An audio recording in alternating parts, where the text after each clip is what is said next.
Welcome to Nero Secrets. I'm your host, Jimmy. Tell us where you're watching from, and don't forget to subscribe for more mystery stories. Chapter 1. The roses that bloomed red. The morning train from London steamed into the village of Bramley St. Giles with an air of quiet indifference.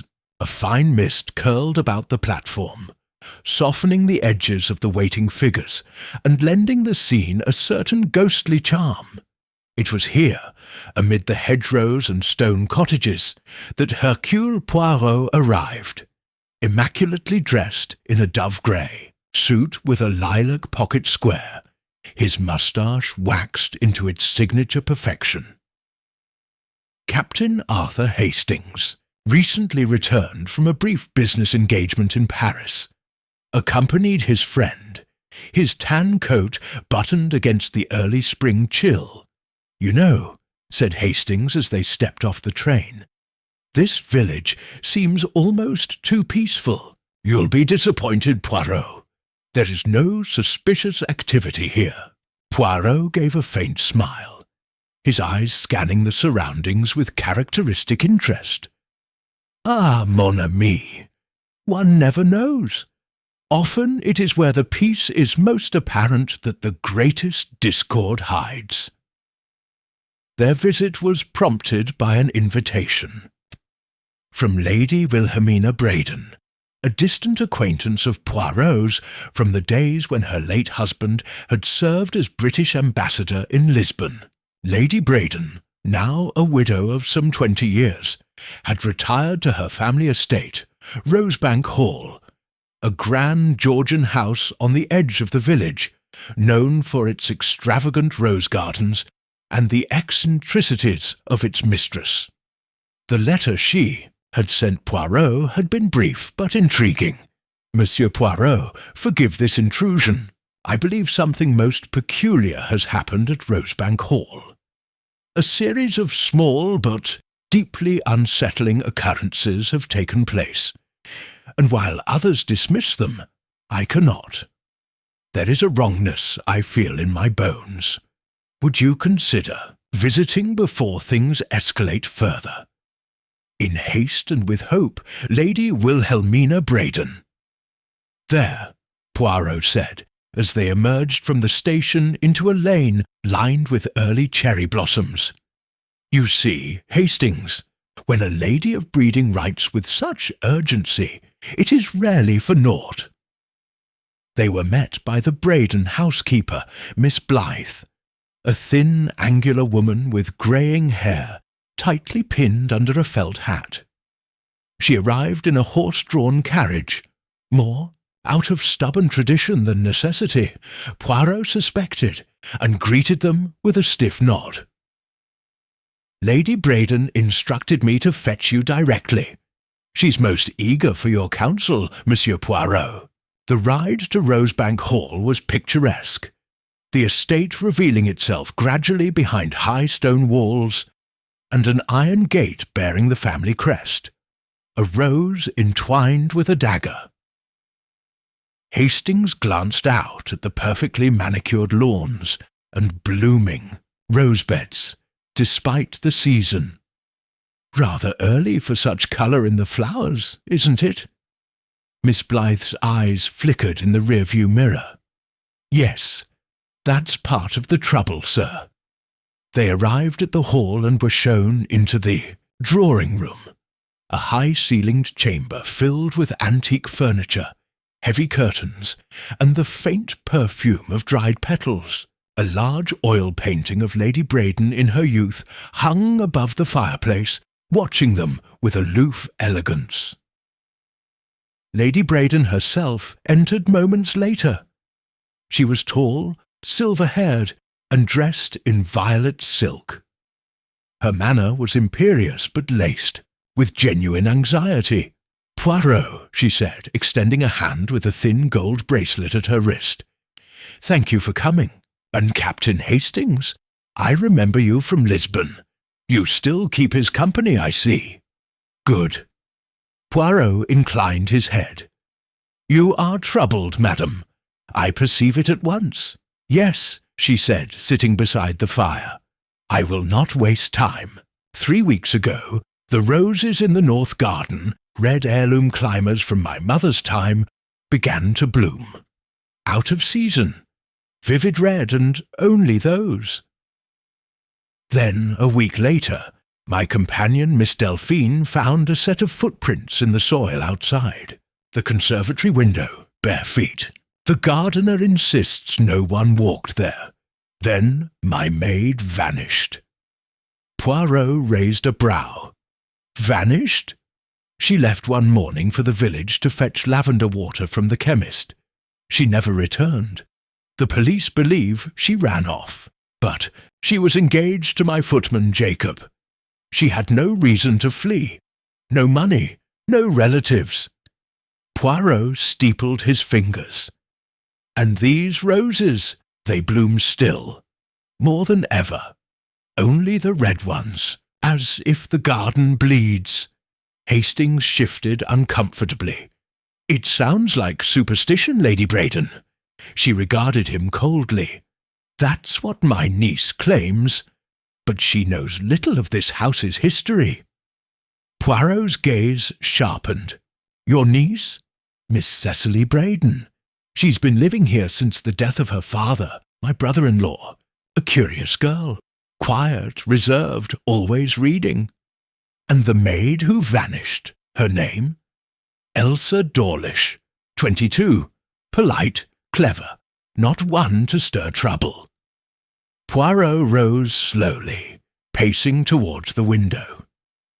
"There is a scent in the air, madame, not the roses, but fear, the fear of something creeping, unspoken."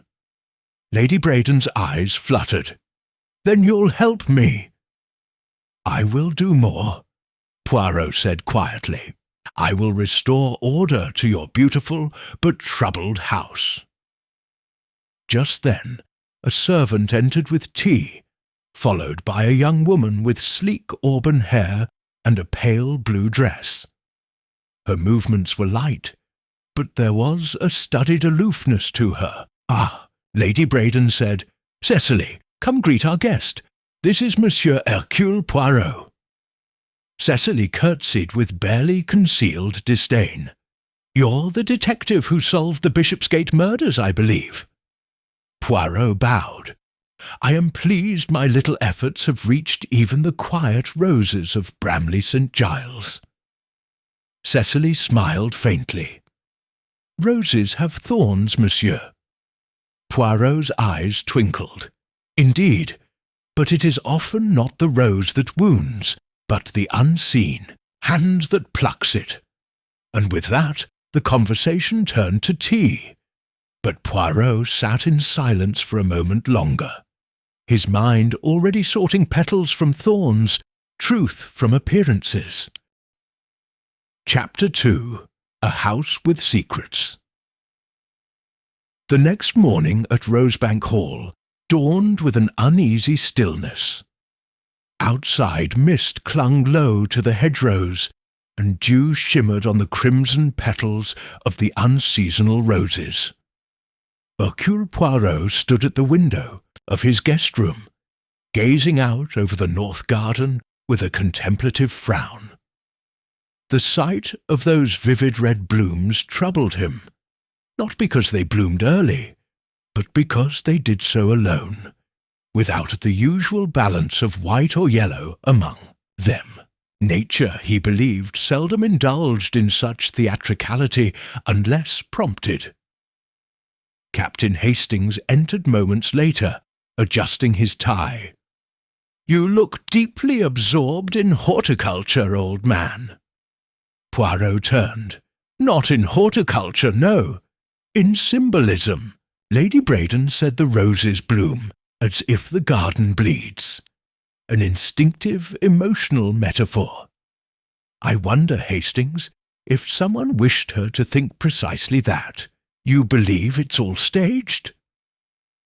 "I believe it is possible. But before one concludes, one must inquire. I intend to speak with the gardener first, and then this footman, Jacob, was it?" Downstairs, the breakfast room was already occupied. Lady Braden sat at the head of the table, pale but composed, reading correspondence. Cecily, her niece, sat across from her with a copy of Wuthering Heights, a book that Poirot noted with quiet interest. "Ah, monsieur," Lady Braden greeted. "You slept well, I hope?" "Like the little child, madam, though I must admit, your garden kept my mind busy." She gave a wan smile. "You are not the first to find it disturbing." Poirot accepted a plate of eggs and toast. "And your maid, Elsa, how long had she been in your service?" "Almost a year. She came with a reference from the Bristols, of Lavenham. Very reliable, quiet, but bright." "Had there been any change in her behaviour before the disappearance?" Lady Braden hesitated. "Not that I noticed, though Miss Blythe, my housekeeper, said Elsa had seemed distracted in recent weeks, daydreaming and late to tasks. I dismissed it as youthful foolishness." "And she was to marry the footman Jacob?" Cecily spoke without looking up from her book. "Do not marry. They were engaged, but she was growing distant. I saw her once crying near the conservatory, but she said it was nothing." Poirot's eyes gleamed. "And do you believe her, mademoiselle?" Cecily finally looked at him, her expression unreadable. "I think Elsa had secrets. Most people here do." Later that morning, Poirot requested that Miss Blythe arrange for him to meet both the gardener and Jacob. They were summoned to the servants' parlour, a narrow, wood-panelled room filled with the scents of polish and old upholstery. First came the gardener, Mr. Wills, a stout man in his 60s with tobacco-stained fingers and the look of one who spoke plainly, or not at all. "I've tended those roses for 25 years, sir," he said, arms crossed. "They've never bloomed this early. I've done nothing to prompt it. No forcing, no new feed." Poirot nodded, "And the footprints by the conservatory?" Wills snorted. "Not mine. And I doubt they were Elsa's either. She had narrow feet, but these were wide, barefoot, as if someone wanted them to be found. Could they have been a prank? Not by my crew. And we don't get outsiders wandering up here. Private estate." When Jacob the footman entered, the tone changed. He was a tall young man with blonde hair slicked back and a wary, almost hunted look in his eyes. His voice was quiet but firm.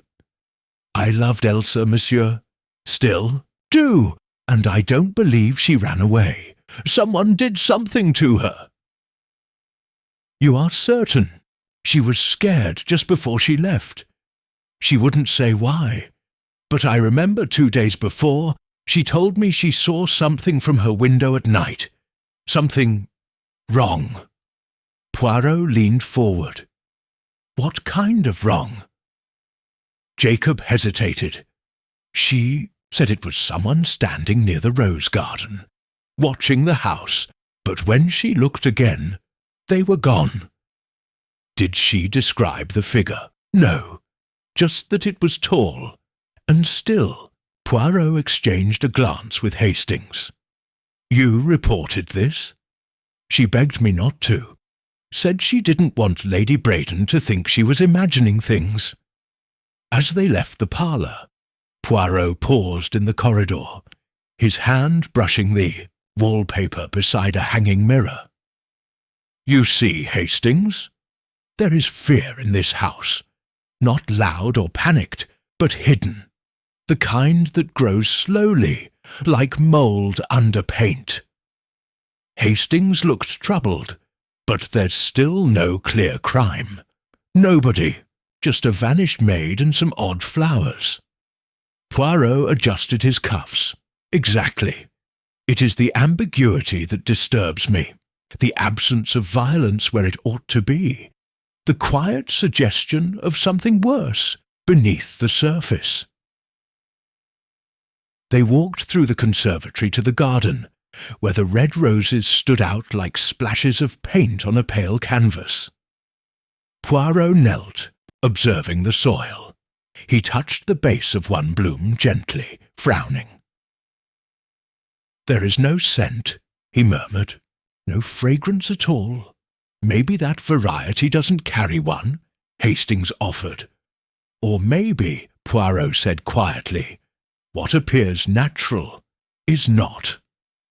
A faint breeze stirred the petals. Somewhere in the house a bell rang once. Poirot straightened and turned back toward the hall.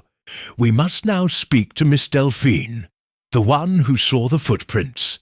I think she will tell us more than she intends." Chapter 3. Whispers from the Conservatory.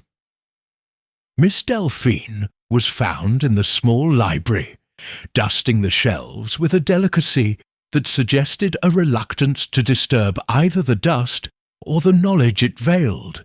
She was a woman in her late 30s, with a gentle face and downcast eyes, dressed in a navy blue uniform too large for her frame. She looked up with mild alarm as Poirot and Hastings entered, her hands tightening around the duster. "You're here about Elsa, sir?" Poirot inclined his head politely. "We hope to understand what has passed, mademoiselle. The roses, the footprints, the disappearance.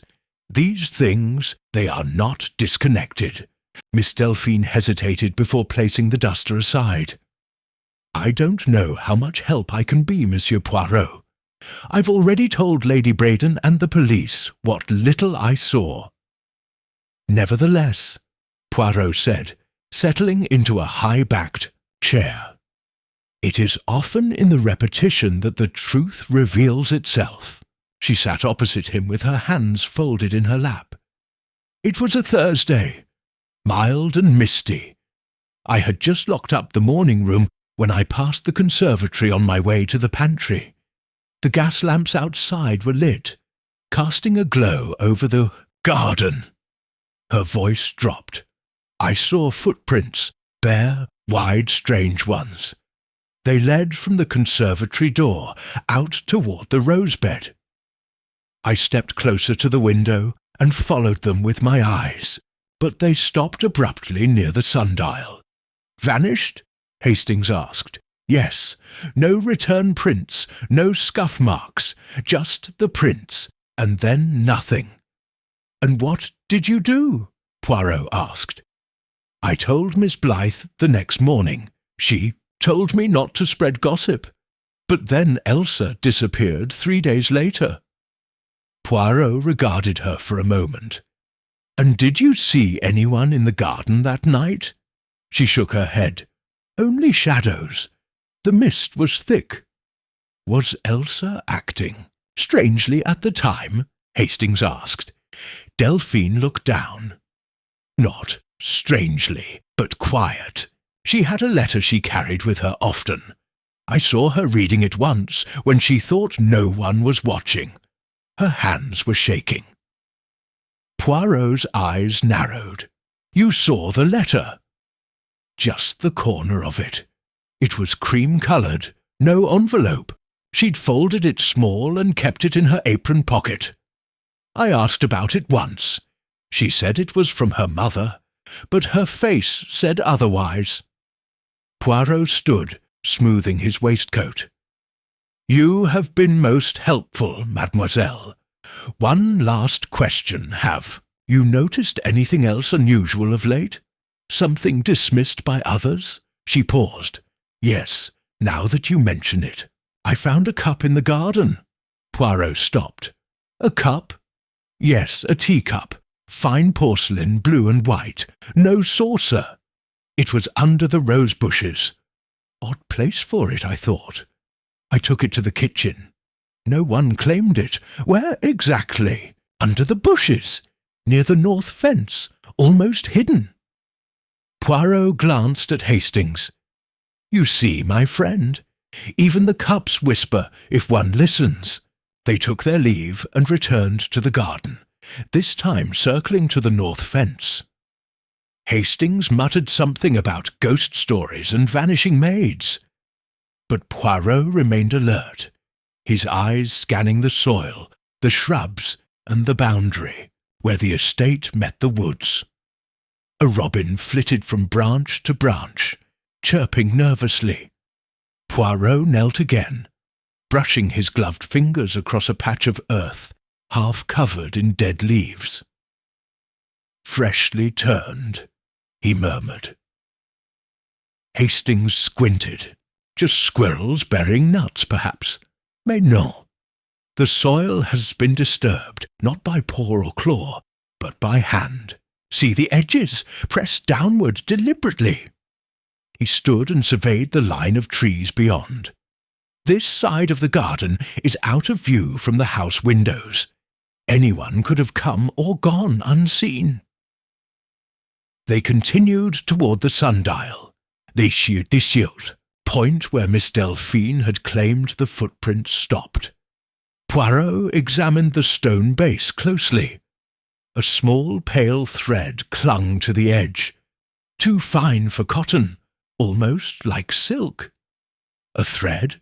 Hastings asked, frowning. Poirot pocketed it carefully. "A thread, yes, and one more step in the dance." They were met at the far end of the lawn by Miss Blythe, her face more severe than usual. "Lady Braden wishes to speak with you, Monsieur Poirot, in her study." "Merci," Poirot said, brushing a speck of dust from his lapel. "We come at once." The study was a warm, wood-panelled room filled with faded photographs and ancestral miniatures. Lady Braden stood near the desk, arms folded, a letter clutched in one hand. She held it out to Poirot without a word. He read it silently, then again more slowly. "You cannot keep secrets buried forever. The garden remembers. Soon others will too. Let the roses bloom, or let the truth rot. There was no signature." "Was this delivered this morning?" Poirot asked. "Slipped under the front door," she said. "Jacob found it." Poirot's fingers traced the paper. Typewritten, no watermark, ordinary stationery. Lady Braden's expression tightened. "This is becoming more than I can bear, Monsieur Poirot." Poirot met her gaze. "Courage, madame. The darkness thickens before it lifts." He turned. "To Hastings. We are close to the heart of this, closer than they realize. Tonight, mon ami, we shall observe, quietly, and we shall see who walks when the garden sleeps." Chapter 4. The Watchers in the Dark. That evening a hush settled over Rosebank Hall like a blanket of wool. The mist thickened once more, clinging to the hedgerows and seeping into the corners of the rose garden, turning the familiar shapes of statues and shrubs into silhouettes with blurred edges. Inside, the mood at dinner was subdued. The table, usually set for 10, now seated only 5. Lady Braden, Cecily, Miss Blythe, Poirot, and Hastings. Yet the silence was palpable. Conversation, when it came, was stilted. "I've sent word to the local constabulary," Lady Braden announced with an air of quiet resolve. "I don't expect much, but they should know about the letter." Poirot inclined his head. "Prudent, madam, though I suspect whoever sent it will not be impressed. By uniforms." Cecily toyed with her wine-glass, her eyes half-lidded with boredom. "All this excitement over a missing maid and some red flowers. Honestly, it borders on theatrical." Hastings looked at her sharply. "A young woman has vanished under suspicious Circumstances. Surely that's more than theatre? She shrugged. Elsa was hardly a shrinking violet. I saw her once slip a shilling from the tea-caddy when she thought no one was looking. Lady Braden's eyes narrowed. Cecily, that's unkind and quite unnecessary. It's true. Ask Miss Blythe if you like. But the housekeeper remained silent, focused intently on her soup. Poirot watched them all with a mild, almost lazy interest that belied the calculation in his mind. When the meal concluded and the household retired to their quarters, he and Hastings quietly made their preparations. They dressed in dark clothing, and Poirot took from his small travel case a pair of soft leather gloves, a black notebook, and a pencil. Hastings carried a torch with the lens shaded in red cloth to reduce its beam. By 10 o'clock, all lights in the house were out save for a dim glow in the corridor. Miss Blythe had seen to the locking of the doors, and Lady Braden had retired with a sleeping draught. Cecily's bedroom light had gone out promptly at 9:30, as always. Poirot and Hastings slipped out through the side entrance into the garden, their steps muffled on the damp grass. The air was dense with the scent of wet earth and something fainter, metallic, almost like old copper. "Do you think our midnight visitor will return?" Hastings whispered. "I do not know," Poirot murmured, "but I believe they have grown confident, or desperate. Either condition invites a misstep." They took position near the conservatory, concealed by a hedgerow, with a clear view of the rosebed and the north fence. Time passed slowly. A single owl called in the distance, and the wind rustled the petals with gentle insistence. Then, just after midnight, Poirot stiffened. A figure emerged from the shadow of the house. They moved cautiously, stooping now and then, and heading not toward the rosebed, but toward the sundial. Poirot gripped Hastings's arm. "Stay low. Follow at a distance." They crept after the figure, who now knelt at the sundial and produced a small object from their coat. Poirot strained his eyes. It looked like a packet. No, an envelope. The figure placed it beneath the base of the sundial, then stood and walked quickly back toward the house. Hastings stepped forward. "Wait!" Poirot hissed. He counted slowly under his breath. 30 seconds passed, a full minute. Then, motioning to Hastings, he approached the sundial. He crouched and retrieved the envelope. Inside was a single sheet of paper. Typed, "I know what you did. I know where the body is. You cannot hide it in the garden forever. She will not stay buried." Poirot folded the paper without comment. "We must return, not to be seen." They retraced their steps, this time entering through the service corridor. Once inside, Poirot lit a lamp and sat at the writing desk in his room. He examined the note carefully, then laid it beside the earlier letter. "They were written on the same machine," he said quietly. Hastings leaned in.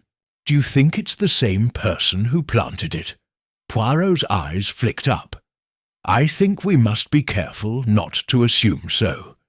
The psychology, Hastings, it is different. The first note was veiled, symbolic.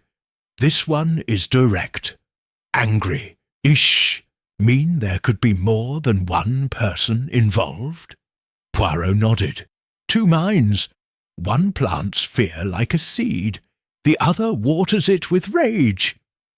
He rose and walked to the window, looking once more at the garden. The roses stirred slightly in the night wind. "A body," he whispered. "That changes everything." He turned back to Hastings, his voice low and urgent. "We must speak with Lady Braden at once. No more waiting." There is something buried out there, and if I am correct, it has been there longer than anyone realizes. Chapter 5. Shadows Beneath the Roses. It was nearly 1 in the morning when Poirot and Hastings knocked gently upon Lady Braden's chamber door. The house was silent except for the steady creak of the floorboards beneath Poirot's polished shoes and the occasional sigh of the wind through the gables. A long moment passed before the door opened, revealing Lady Braden in a violet dressing gown, her face pale but composed. "I had the feeling you would come," she said softly. "What have you found?" Poirot stepped inside, motioning for Hastings to follow. "I regret disturbing your rest, madame, but there are matters we must discuss at once, before morning comes and certain truths are swept beneath the day's distractions." Lady Braden led them into her private sitting room, where a fire still crackled low in the hearth. She poured a splash of brandy into a glass and offered it wordlessly to Poirot, who declined with a slight shake of the head. "A second note has appeared," he said, producing the envelope retrieved from beneath the sundial. "Unlike the first, this one makes an accusation, and a chilling claim, that there is a body buried in your garden." Her fingers tightened around her glass. "A body?" Poirot watched her carefully. "Madame, I must ask directly. Is there any reason why someone might wish to suggest that a person lies buried beneath your roses?" She lowered herself into the armchair by the fire. "I have lived here 30 years, Monsieur Poirot. In that time there have been secrets, affairs, petty thefts and betrayals. But murder? No, not to my knowledge." Poirot took a step forward. "Yet you paused before answering. There is something you hesitate to say." Lady Braden hesitated. Then, as if the words had long been caged, she spoke. "There was an incident 10 years ago. My nephew, my brother's only son, died in this house." "Cecily's cousin?" "Yes. His name was Andrew. He was 23, a clever, intense young man with a poetic bent. He had been drinking, they said. He slipped on the terrace steps and broke his neck. A tragic accident, or so it was ruled." Poirot folded his arms. "And yet," Lady Braden's eyes glittered, "I always doubted the story. There were too many inconsistencies. Miss Blythe found him, but there was no broken glass, no sign of a fall, just his body and blood on the stone. Where is he buried? The village cemetery." Poirot's gaze did not waver. "Are you certain?" She hesitated again. "His coffin was closed, sealed quickly. My brother insisted. He said the sight would be too disturbing." Poirot turned to Hastings. "The timing is curious, is it not? A vanished maid, red roses blooming where they ought not, and now a buried body hinted at near the very spot of that old tragedy." Lady Braden straightened. "You think someone exhumed Andrew? That he never left the property?" Poirot did not answer directly. Instead he asked, "What of Cecily? She was quite young at the time." 14. She adored Andrew, followed him everywhere. She was inconsolable after the funeral. "And Jacob?" Poirot asked suddenly. "Was he here then?" "No. He joined us only last year. But Miss Blythe has served me since my marriage. She knows everything." Poirot's eyes flickered with thought. "Then I must speak to her privately. Before sunrise." They departed the room quietly, leaving Lady Braden by the fire, her brandy untouched. The corridor outside stretched long and dark. Hastings walked beside Poirot in silence for a few paces before speaking. "You don't think Andrew's death was truly an accident, do you?" Poirot sighed.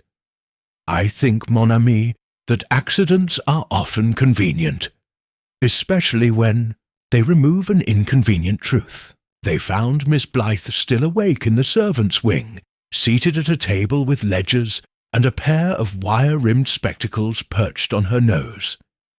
She looked up, unsurprised. "You have questions," she said. Poirot sat opposite her, about the death of Andrew Braden. Her eyes hardened. "That was long ago."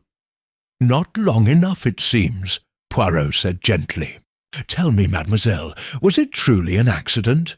She looked down at her hands. He was troubled. There were arguments between him and Lady Braden.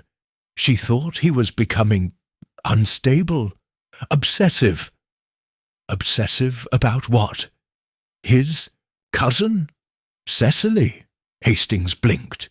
"You mean—" "I mean, he was not like other boys," Miss Blythe said quietly. "He clung to her, watched her. There were letters he wrote, pages and pages of verse. I once found one tucked inside a book of hers. It wasn't decent." Poirot's voice was low. "And did Cecily know?" "I believe so. She seemed afraid of him." Poirot leaned forward. "And on the night he died, what did you truly find?" Miss Blythe's jaw tensed.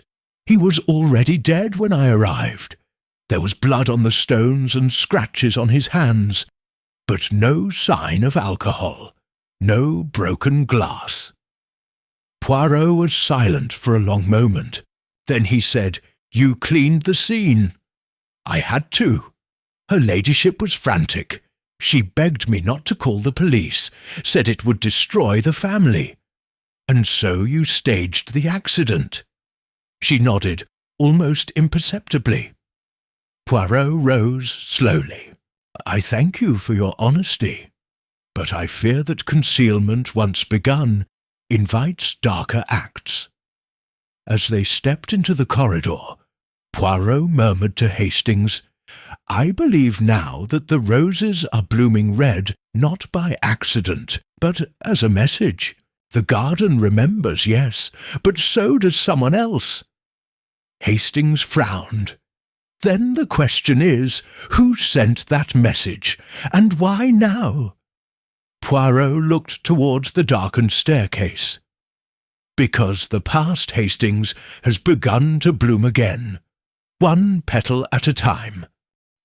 Chapter 6. The Book of Forgotten Things. The next morning dawned grey and windless, as though the very air were holding its breath.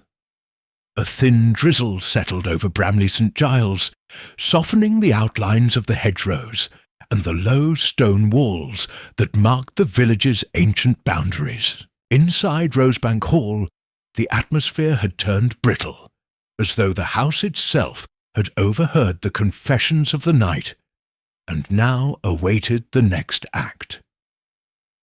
Poirot descended to the breakfast-room promptly at 8. Cecily was already there, seated, by the window with a book in her lap, and a cup of tea untouched at her side. The book's spine read, "The Book of Forgotten Things," a volume Poirot did not recognize. He took his seat opposite her. "You are an early riser, mademoiselle." She looked up, her expression unreadable.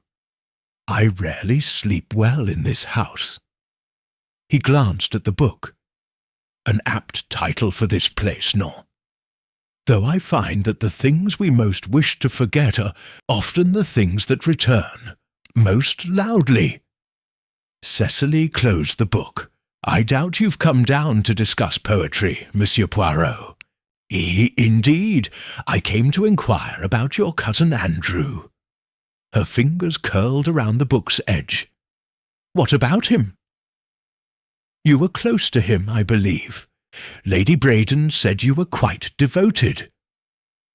Cecily smiled faintly, but there was no warmth in it. "I was a child.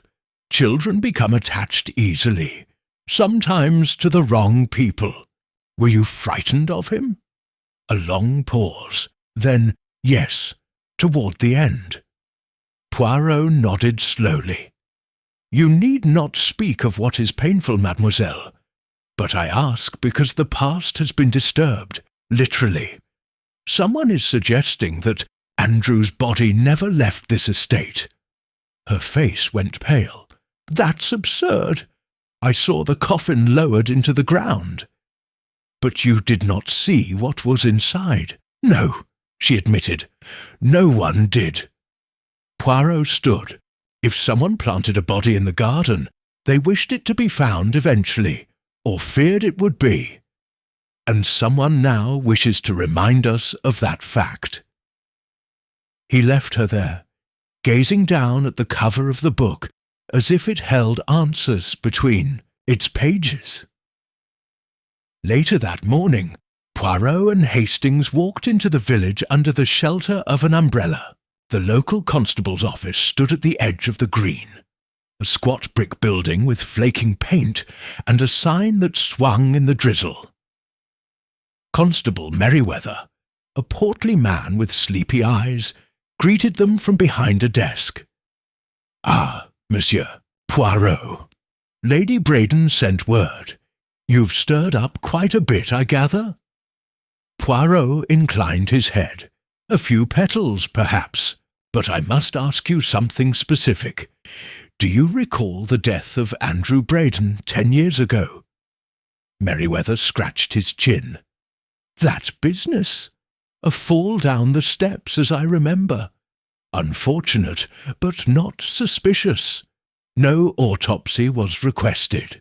The family handled things privately." "There were no police photographs?" He shook his head. "None. The inquest was brief. A family tragedy, nothing more." Poirot nodded. "And if a body were to be discovered on the Braden property today, would you be equipped to investigate properly?" Merriweather raised an eyebrow. "You think there's something buried out there?" "I believe someone believes there is. Whether it is true remains to be seen."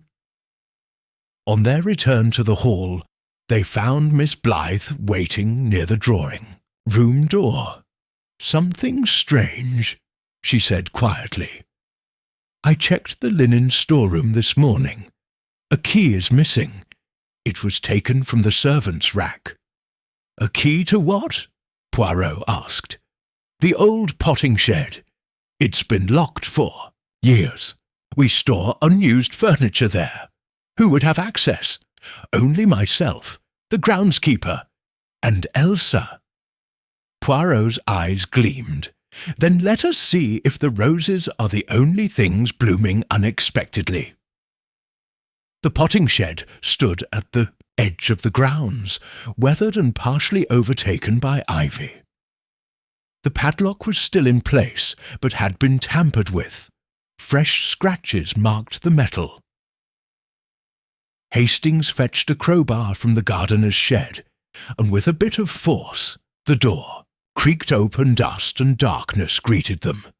Furniture, old gardening tools, and canvas-covered trunks lined the walls. The smell of damp earth and mildew was strong. Poirot stepped carefully inside, his gaze scanning the shadows. "There," he said, pointing to a shape in the corner. It was a trunk, older than the rest, half concealed by a broken screen. Poirot lifted the lid and recoiled slightly.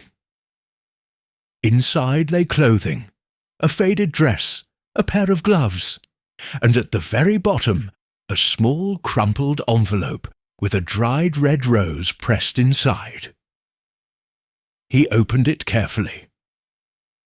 "Forgive me, I cannot live with what I know. The truth is too ugly to speak. But the roses, they remember. That is where I left the last part of him. Under the red, there was no signature. Hastings stared. "Good Lord, it's a confession, or a warning," Poirot said softly. "A fragment of a mind unravelled. But whose?" As they stepped back into the daylight, Poirot turned to Hastings with a look of grim satisfaction. "Now, mon ami, we have not just a mystery of disappearance, but a mystery of identity. Someone has buried the truth beneath the roses, and now it begins to rise."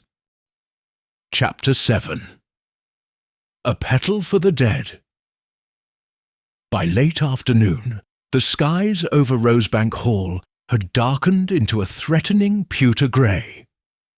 The air pressed close, damp and expectant, as though the rain waited for permission to fall. Poirot stood at the edge of the rose garden with Hastings at his side, gazing down at the vibrant, unnatural red blossoms swaying gently in the wind. The garden, once a picture of cultivated elegance, now felt heavy with silence, each flower a whisper of secrets unsaid. "The note in the trunk," Hastings said, arms crossed tightly. "What do you make of it?" Poirot's eyes narrowed. "It is not the confession of a killer, Hastings. It is a cipher, a cry for relief. Someone knew the truth, or part of it, and could no longer bear the weight of silence. The rose left in that envelope, it is a clue, both symbolic and literal." Hédoutier walked slowly toward the northern end of the rose-bed, where the blooms had grown especially dense. His polished shoes sank slightly into the soft earth.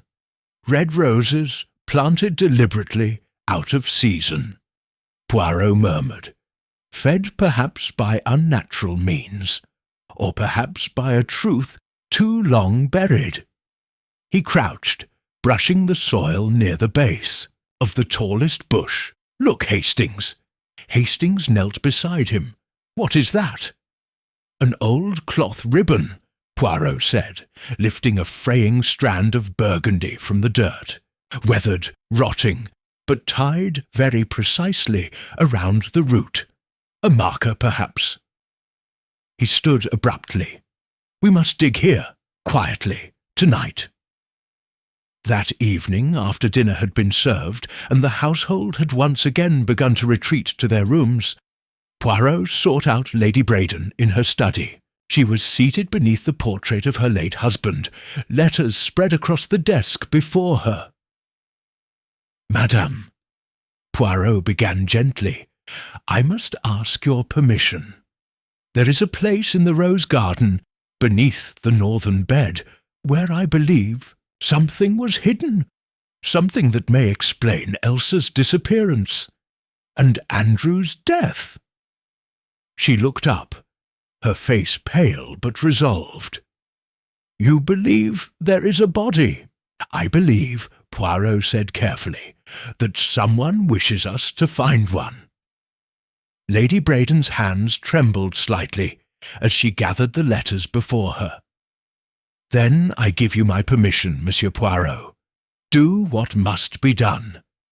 And so, just past midnight, Poirot, Hastings, and Constable Merryweather stood in the garden with lanterns low and shovels in hand. Miss Blythe, though reluctant, had been persuaded to keep watch from the conservatory. The first layers of earth gave easily, soft and damp, but 3 feet down the spade struck something solid. Poirot knelt, brushing the soil aside. A piece of linen, yellowed, then bone. Hastings drew a sharp breath. "It's true, then." Poirot uncovered more. Tattered fabric, fragments of a coat, a collar, and then, at last, the skull, resting askew, jaw partly open as though caught mid-confession. Poirot leaned back. "Male, buried at least a decade, roughly the age Andrew Braden would have been. Constable Merriweather was already unrolling a canvas to secure the remains. "We'll have it examined. No doubt now, though, this is not some animal carcass. This was a man." "And not buried by accident," Poirot said quietly. "He was hidden beneath red roses with a ribbon, as a marker." As the remains were carefully lifted from the ground, Poirot scanned the scene. No cross, no keepsake, only that thin ribbon, once crimson, now almost black. By the time they returned to the house, the rain had begun at last, thin, persistent, steady. In the drawing-room, Cecily was waiting. She stood near the fireplace, her hands clasped before her. Her eyes moved to Poirot, and then to the constable's canvas bundle. "It was him, wasn't it?" she said quietly. Poirot nodded. "I believe so." She closed her eyes. "Then it's true. What I thought, what I remembered." Poirot stepped closer. "You remember something, mademoiselle?" Cecily hesitated, then looked up. "The night Andrew died, I wasn't asleep.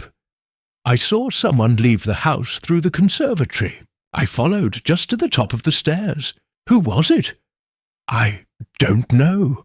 I only saw a figure, not Andrew, someone taller, but I never told anyone.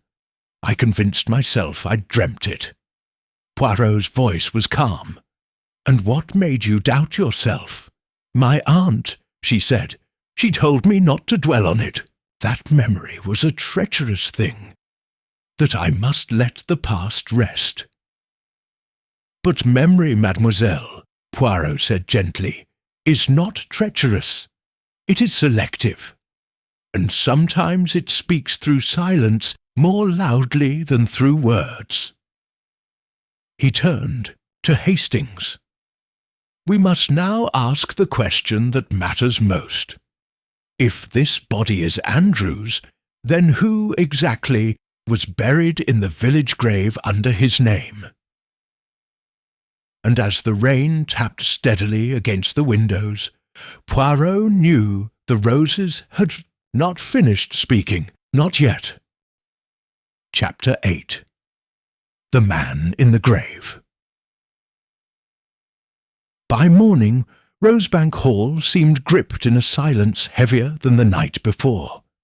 The rain had eased, leaving behind a sheen on the stone steps, and a garden damp with secrets freshly unearthed. The household moved about quietly, the usual clang of crockery and the rustle of linen subdued, as if the servants, too, sensed that the dead had risen in some intangible way. Poirot, ever precise, was already seated in the drawing-room at 7:30, sipping his coffee and arranging a stack of documents provided by Constable Merriweather. Across from him, Hastings sat thumbing through a copy of the Times, though he hadn't turned a page in 10 minutes. "So," Hastings said finally, "we found Andrew's body beneath the roses, but the family held a funeral. A sealed coffin. What does that mean?" Poirot leaned forward, lacing his fingers. "It means, mon ami, that someone staged a burial, a substitution, a deception intended not for the public, but for the family, for Lady Braden, for Cecily." "But who was in the coffin?" Poirot tapped the top page of his stack. "According to these, the body was never examined. The death certificate lists Andrew Braden by name, but was signed only by a local physician, Dr. Millward, now deceased. No autopsy, no verification by the police, the entire matter handled internally. And the coffin, delivered directly from the undertaker, sealed and closed upon arrival. It would have been quite easy to substitute another body. a man of similar build, perhaps even one already dead, anonymous. Hastings looked up sharply. So, whoever buried Andrew in the garden also planted another man in his place. Precisely. The real Andrew was hidden beneath the roses, and someone wanted him forgotten. There was a soft knock at the door. Miss Blythe entered, her expression tighter than usual. "Lady Braden requests your presence in her study, monsieur, and—" She paused. "You should know, she's received another letter." Moments later, Poirot stood before Lady Braden's desk. She looked more composed than the night before, though paler, and the envelope she held in her gloved hands trembled slightly. Poirot opened it delicately. This note, like the others, was typed. "You buried him once. Now he returns. The dead cannot be silenced with lies. The garden remembers, and so do I." Lady Braden met Poirot's gaze. "This is not madness. This is vengeance, indeed," Poirot said. "And whoever wrote this is someone who knows the past intimately. Not just what was done, but why." She closed her eyes. "I did what I had to. Andrew was dangerous, unstable. After the incident with Cecily, I wanted him gone from this house, but I never ordered his death." Poirot raised a brow. "You mention an incident. What occurred?" Hesitated. He tried to force his attentions on her. "One evening in the drawing-room. Cecily screamed. I arrived just in time. I sent him to London the next morning, but he returned. 2 nights later, he wasn't supposed to be here." Poirot's eyes narrowed. "And then he died." "Yes," she said bitterly. "Miss Blythe found him. The family physician signed off. I didn't ask questions I didn't want answers to." Poirot stood. "Yet someone else did. Someone buried him in your garden and orchestrated a lie to protect what? Reputation? Vengeance? Or perhaps someone feared what truth he might still reveal." He and Hastings stepped into the corridor. Poirot stopped suddenly. "We must speak to Cecily again. There is more in her silence than in her words." They found her in the library, a book closed on her lap. This time she looked at them without her usual coolness. "I heard," she said simply. "The real body, the lie." Poirot inclined his head. "Mademoiselle, did you know Andrew had returned that night?" Her eyes flicked away. "Yes, I saw him through the window. He tapped on the glass of the morning room. He begged me to let him in. And you?" "I refused. I told him to go. He said he was sorry, that he'd changed, that he had something to tell me. But I was frightened. I left the room and never saw him again." "Did anyone else know he was there?" She swallowed. "I told Elsa." Poirot's gaze sharpened. "Elsa!" She had seen him once before, months earlier. He'd slipped back to Rosebank secretly. She caught him near the conservatory. He paid her to stay silent. Hastings stiffened. "Blackmail?" "No, not quite. She didn't want the money. But she was afraid of what would happen if she said anything. I think he had something on her." Poirot's brow furrowed. "What kind of thing?" Cecily looked down. "Elsa once told me she had a brother. In prison. She said someone here knew and threatened to expose it. I never knew who." Poirot rose. "Then Elsa was holding secrets. And secrets," he said, "are dangerous currency in a house like this." As they left the room, Hastings whispered, "So Elsa knew Andrew returned, and then she disappeared. You think it's connected?" Poirot nodded. "I am certain of it." He paused at the bottom of the staircase, eyes fixed on a darkened corridor. "The garden gave us a body, Hastings, but the house still hides its ghosts." Chapter 9. A Face. Behind the curtain, the discovery of Andrew Braden's true grave had disturbed the household's uneasy equilibrium. In the days that followed, Poirot's quiet inquiries became more targeted, his observations sharper. A pattern, though still incomplete, was beginning to emerge, and like the threads of an old tapestry, each pulled detail began to reveal the faint outline of a design carefully concealed. It was on the third morning after the garden excavation that Poirot requested a meeting with Miss Blythe, not in the drawing-room or the study, but in the linen closet off the eastern wing. She arrived promptly, still in her starch-pressed grey uniform, her eyes cautious. "You are wondering, perhaps, why I've summoned you here," Poirot said gently, gesturing toward the narrow room stacked with folded sheets and lavender sachets. Miss Blythe folded her hands. "I imagine it has something to do with what's been uncovered, with Andrew and Elsa," Poirot said softly. Her mouth tightened. "You knew more than you let on," Poirot continued. "You knew she had seen Andrew that night. You knew she confided in Cecily.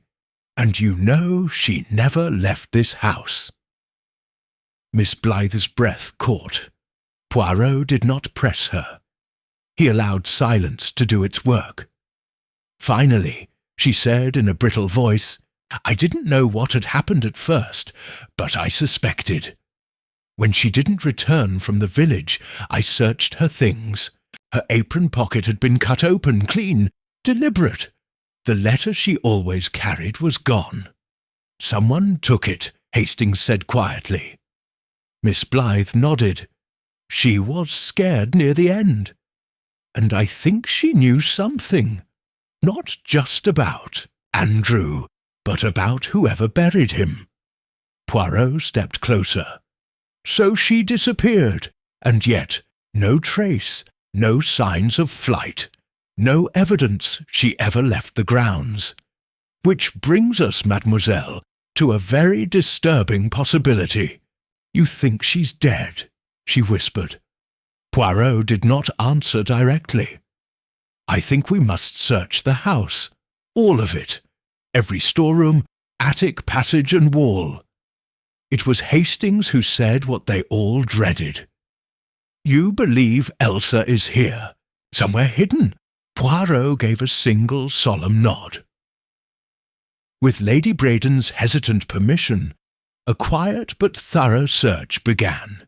Poirot oversaw it personally. Hastings, Merryweather, and 2 constables assisted, and Miss Blythe unlocked every cabinet and unused wing without protest. Lady Braden remained in her study, tightly wound and silent. It was on the second day, in the west wing behind a panelled corridor unused for years, that they found it. A narrow service stairwell blocked by a warped cabinet. When the furniture was moved, dust puffed out in thick, choking clouds. At the base of the stairs was a small anteroom once used for drying herbs. The smell of decay was faint, but unmistakable. Poirot entered first. Against the far wall, obscured by an overturned drying rack, lay the figure of a woman curled against a stone shelf. The uniform was unmistakable, though faded. A broken hair comb lay nearby, and one shoe was missing. Miss Blythe stepped forward, a hand to her mouth. "Elsa!" Beside the body, Poirot found a torn piece of paper. Time and moisture had blurred much of the ink, but a few lines remained. He came to the window again. I told him no. He said she would regret it. He said he'd never leave. I saw someone follow him into the conservatory. Not Lady Braden, I think it was. The paper ended there. Poirot stood, carefully replacing it in an evidence sleeve. She tried to record the truth, but someone silenced her before she could name the figure in the dark. Hastings looked stunned. You think Andrew's killer came back to silence Elsa? Poirot's voice was grave. No, I think they never left. I think they have been here all along, walking these halls, speaking politely, playing their part.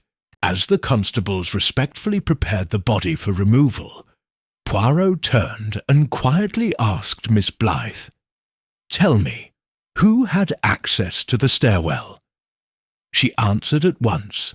Only the older staff would know it. Myself, the groundskeeper, Mr. Wills, and Cecily, perhaps, if she was ever told. Poirot was silent for a long moment, then murmured, Mademoiselle Cecily, so composed, so watchful. Back in the main hall, Cecily was seated by the piano, her back straight, her hands resting quietly on her lap. Poirot approached and stood beside her for a moment before speaking. "Do you ever play, mademoiselle?" She glanced up, startled. "Not any more. The keys are out of tune." "Pity," Poirot said. "So much is in this house." She blinked. "Have they found Elsa?" Poirot looked at her closely. "They have." She did not speak for several seconds. Then, with a sigh, "I suppose she always knew too much." Poirot did not respond, but in that moment something in her tone, calm, flat, and almost rehearsed, settled like a piece fitting into the larger puzzle. Later, as he and Hastings returned to Poirot's room, the detective said quietly, "It is nearly complete, Hastings. The pattern, the motive, the mind. You know who did it?" Poirot nodded once. "I know who, and I know why. But we must be very careful.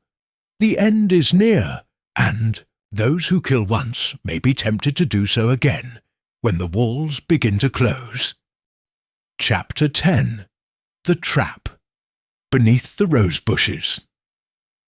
By the following evening, the mood at Rosebank Hall had shifted once more. No longer merely tense, but brittle, as though one wrong word might shatter the entire fragile facade. The discovery of Elsa's body had confirmed what Poirot had suspected for days. The house was a graveyard of secrets, carefully curated and long buried, but not forgotten. Lady Braden had taken to her room. Constable Merriweather had quietly summoned a coroner from London, and yet, as Poirot paced the tiled corridor outside the drawing-room with his gloved hands behind his back, it was not sorrow or shock that most troubled him. "It was the silence, Monsieur Poirot," came Hastings's voice behind him. Poirot turned. Hastings was holding a small photograph album, one that had been kept in a trunk in the West Wing, unearthed during the previous day's search. "Old family photos," Hastings explained, flipping it open. "Taken during the summers, it seems. Garden parties, picnics, and— Wait!" He held up a page. "Look at this." Poirot leaned over. In the photograph, a group of young people posed on the lawn. Among them, a smiling Andrew Braden, arms folded. Cecily seated on the grass beside him, expression unreadable. and next to her, half turned away from the camera, was another figure. Tall, with dark hair, the caption beneath the image read, "Midsummer, 1933. Cecily, Andrew, Giles, Harriet. Will's background, Giles?" Hastings asked. "I don't recall hearing that name before." Poirot took the album and studied the image. "Nor do I. But this photograph, c'est curieux. Look here, Hastings. The angle of the body, the position of the arm. Someone was erased." Indeed, the right side of the image had been carefully scratched out. Only the edge of a sleeve remained. Someone was deliberately removed. Poirot said softly, "And yet their presence was once part of the family." He snapped the album shut. "This is not merely a case of jealousy, or even revenge. Issue is a story of identity, of a person expunged but who returned, cloaked in shadow." They made their way to the study, where Poirot had summoned both Cecily and Miss Blythe. The evening light filtered through the stained glass windows, painting the walls in fractured ruby and gold. Cecily arrived first, calm as ever, in a pale green dress that gave her an ethereal air. She took her seat with her usual poise. Miss Blythe followed, her expression uncertain, a bundle of papers clutched in one hand. "I found these in the safe," Miss Blythe said, offering them to Poirot. "They're old letters from Andrew. Most were unread, some were torn. I didn't know they were there." Poirot skimmed the pages. Poetry, rambling thoughts, obsession. He paused at one letter dated a week before Andrew's death. "They lied about me, Cecily. They want me gone, but I'll return. The garden is ours. It always was. Remember what we planted. Remember the roses." Cecily said nothing. Her face was smooth, but her hands were clenched in her lap. Poirot looked at her gently. "Tell me, mademoiselle, who is Giles?" Cecily blinked. "Giles? He was our cousin, from my mother's side. He stayed here one summer. Why?" "Because he appears in photographs, and then he disappears entirely from your family history." Cecily looked away. "He was sent to boarding school. He never returned," Miss Blythe interjected. "That's not entirely true. He was troubled, obsessed with Andrew. They were inseparable for a while. Then there was some argument. Lady Braden insisted he be removed. I think she feared the influence." Poirot turned toward the fire, his voice low. "Then perhaps it is Giles who returned, not as a guest, but as a ghost. One who wrote the letters, one who knew where Andrew's body was buried, one who watched, waited, and struck when the time was right." He turned back to them. "And I believe he is still among us." The room fell silent. Finally, Cecily spoke. "You think Giles is here, that he's behind all of this?" "I think Giles never left. I think he changed his name, hid in plain sight, played a role." He looked down at the letter again. "Remember what we planted. Remember the roses. That was not a metaphor." Poirot said softly. "That was literal.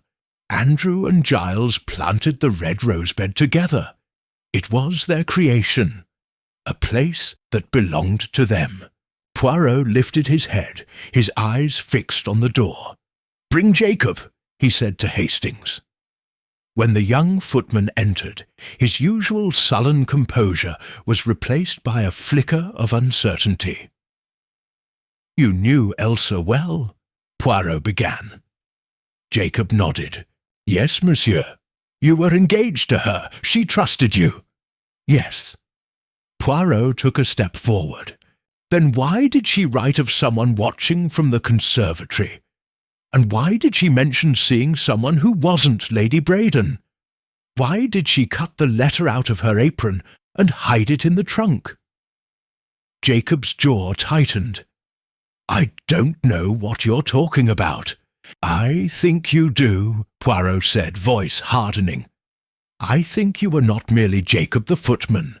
I think your name, your real name, is Giles, Giles Markham. And I think you returned to Rosebank not to serve, but to judge." The room froze. Cecily rose from her chair. "No, that's not possible." Poirot stepped closer to Jacob. "You were cut from the family. Your name has been removed, but you watched. You waited. You knew about Andrew. You knew what he did, and when he returned that night, it was you who followed him into the conservatory." Jacob looked from Poirot to Cecily, then to Miss Blythe. The composure cracked. His voice trembled. He was going to hurt her again. He said she belonged to him. He wouldn't leave. He laughed when I told him to go. He said I was nothing. So his voice caught. "I didn't mean to kill him. I just wanted him to stop." Poirot's voice softened. "So you buried him beneath the rosebed. And when Elsa found out, when she saw the ribbon, she confronted you." Jacob nodded slowly. "She said she was going to tell. I panicked. I didn't know what else to do." Cecily was pale. "You killed her!" "I loved her," he whispered, "but I couldn't go to prison. Not again." Constable Merriweather, already waiting in the hall, stepped forward to take Jacob away. As he was led out, Poirot turned to the others. "The garden remembers, yes, but so do those who bury things. It was never about vengeance. It was about shame and love twisted into ruin." Miss Blythe wept silently. Cecily stood unmoving, her hands still clasped, and Poirot, ever immaculate, walked to the fireplace and adjusted the andirons with a faint sigh. One cannot erase the past, miss. One may bury it, water it with silence. But in time, even the most careful gardener must reckon with what he has sown. Chapter 11. The Truth Beneath the Garden Path. The aftermath of the confession settled over Rosebank Hall like a lingering mist, cold, quiet, and full of echoes. Giles, had been taken into custody by Constable Merriweather without resistance. His final words little more than a hoarse murmur. "I only wanted to protect her." As the doors closed behind him, a strange stillness fell over the great house, as though some ancient tension had finally been exhaled after a decade of suppression. Poirot, however, was not yet satisfied. That afternoon he asked to meet Lady Braden and Cecily in the parlour. The fire had been lit early, despite the warmth of the day, and cast long shadows against the velvet curtains. Lady Braden entered first, pale but composed, her gloves immaculately fitted, her brooch glinting in the firelight. Cecily followed, slower than usual, her expression unreadable. "Monsieur Poirot," Lady Braden said, "is there more? I thought, surely it ends with Giles." Poirot did not rise. He sat, fingers gently steepled, his eyes focused on the fire as he spoke. "In such cases, madame, one must always ask why guilt remained hidden for so long. Giles killed Andrew, yes, but there were many opportunities for the truth to emerge. Yet it did not.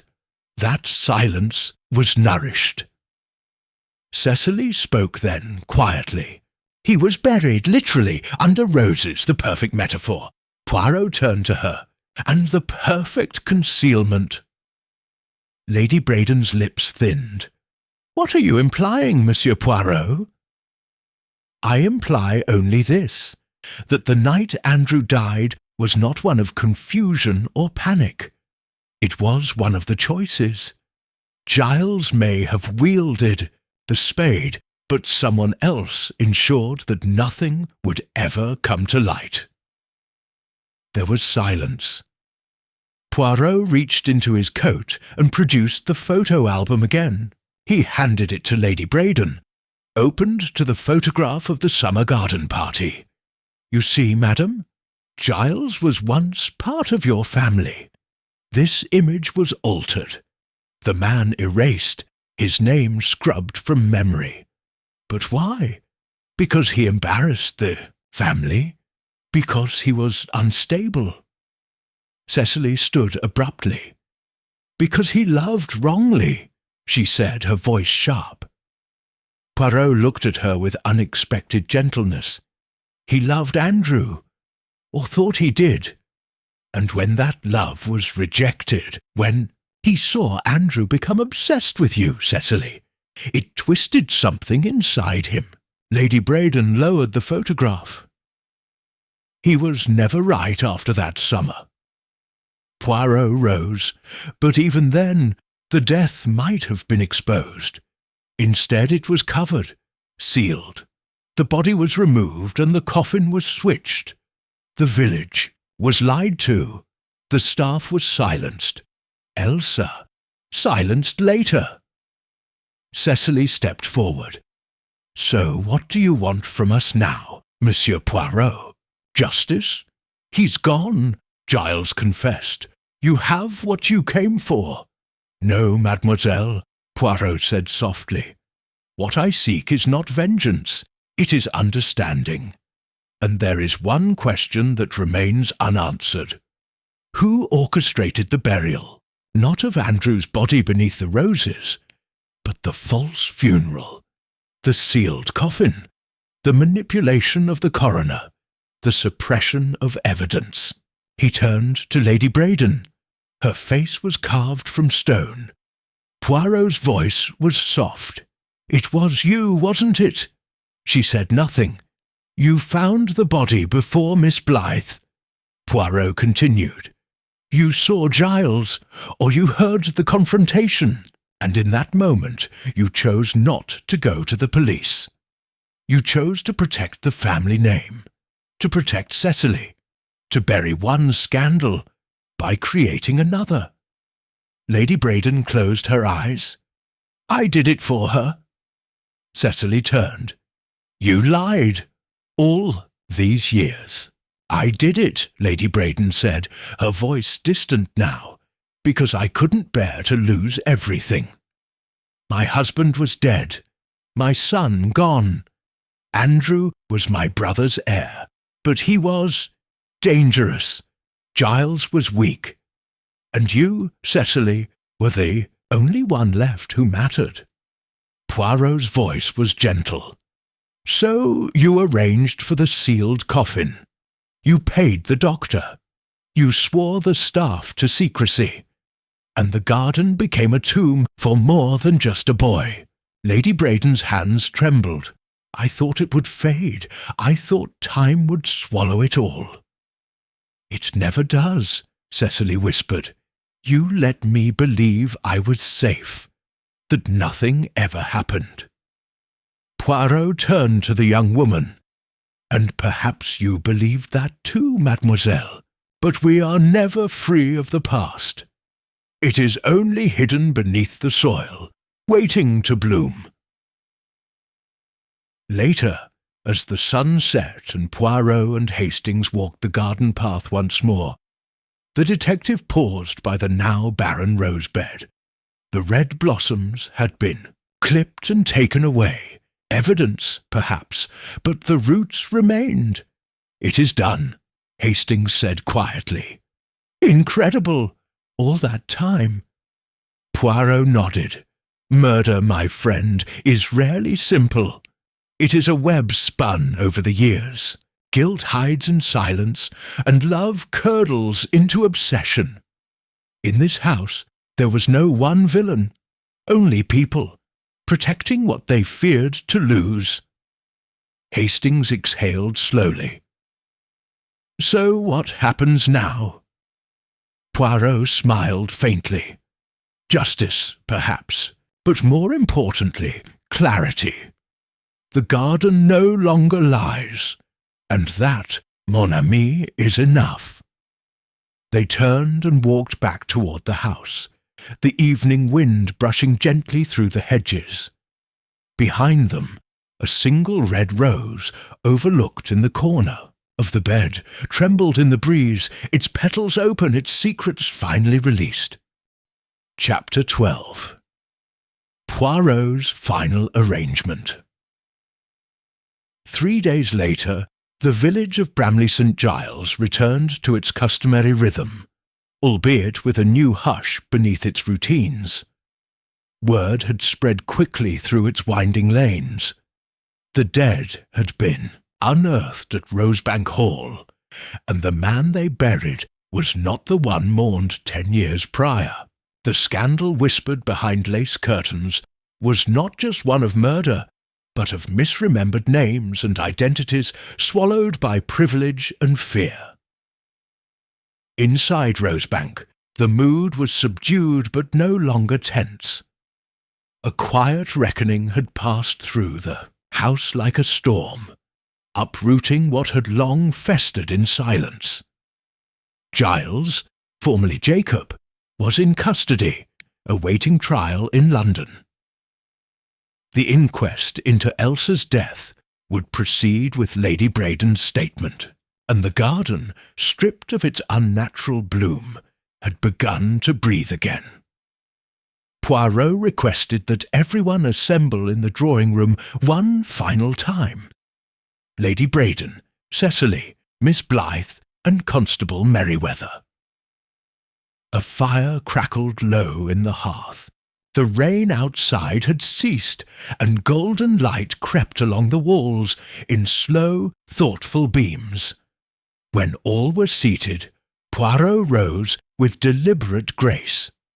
"Mesdames, Monsieur," he began, "I will now explain with precision the true nature of the affair we have all endured, and I do so not for spectacle, but for closure."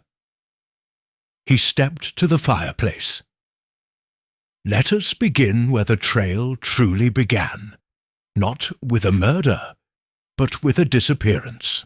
Elsa, a maid of quiet disposition and fading trust, vanished without a trace. But Elsa did not run. She was silenced, not for what she did, but for what she saw." Poirot turned toward the window. She saw Andrew Braden return on the night of his death, despite being banished. She saw him tap at Cecily's window. She saw a confrontation in the conservatory between Andrew and Giles, who had returned to Rosebank under the alias of Jacob. Cecily flinched. Poirot continued. Giles, rejected by his family, cast out for his obsession with Andrew, had returned under a false name. He sought redemption, yes, but more than that, justice.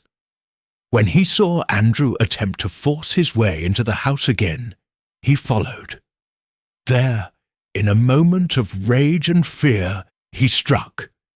It may not have been premeditated, but it was fatal. Poirot paced slowly. Miss Blythe found the body. But before she could act, Lady Braden intervened. She recognized what had happened and what it could mean. She did not wish to protect Giles. She wished to protect Cecily, the family name, and perhaps herself. Lady Braden's face was stony. She arranged for the doctor to sign the certificate without inspection. She swapped the body in the coffin. She convinced herself that silence was salvation. The roses, planted years before by Andrew and Giles, became the grave. Poirot turned sharply. But guilt does not sleep. Giles remained, disguised, cautious, but increasingly unstable. And then, Elsa. She remembered Giles's face. She had seen the red ribbon in the earth. Perhaps she threatened to speak. Perhaps she only hinted at it. But Giles, unable to risk exposure, killed her and hid the body in the forgotten stairwell. There was a long silence. Then Cecily stood slowly, her eyes glistening but dry.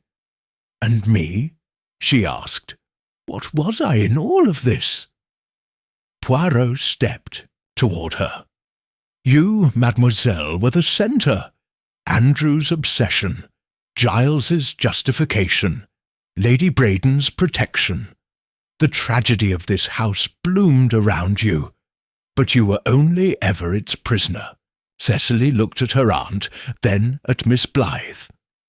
"And none of you told me." Lady Braden's voice, when it came, was hoarse. "You were a child. I thought I could spare you the weight." Poirot gently intervened. "But it is not in hiding the truth that we spare others suffering. It is in facing it with grace." He turned to Merryweather, who had been silent. "You now have all you need, monsieur. The letters, the photograph, the confession, the false burial, the motive. It is all there, if one knows where to look." Poirot reached into his coat and produced a final item. A single pressed red rose, recovered from the envelope in the potting shed. He placed it on the mantel. This, mes amis, was not a symbol of love. It was a symbol of concealment. But like all roses, it withers, and once withered truth begins to bloom. He bowed his head, slightly. Hercule Poirot has no further business here. Later that evening, as he and Hastings departed Rosebank Hall for the station, the wind picked up again, stirring the hedges and lifting the smell of rain from the stones. Hastings looked back once. "Strange place, wasn't it?" Poirot nodded. "Ah, but also human, mon ami. Very human. Where love becomes obsession and silence becomes complicity. A garden of good intentions, choked by secrets." "And the red roses?" Hastings asked. Poirot smiled faintly. "They will not return next season. The soil has memory, but it also forgives." And with that, the case of the roses that bloomed red was closed.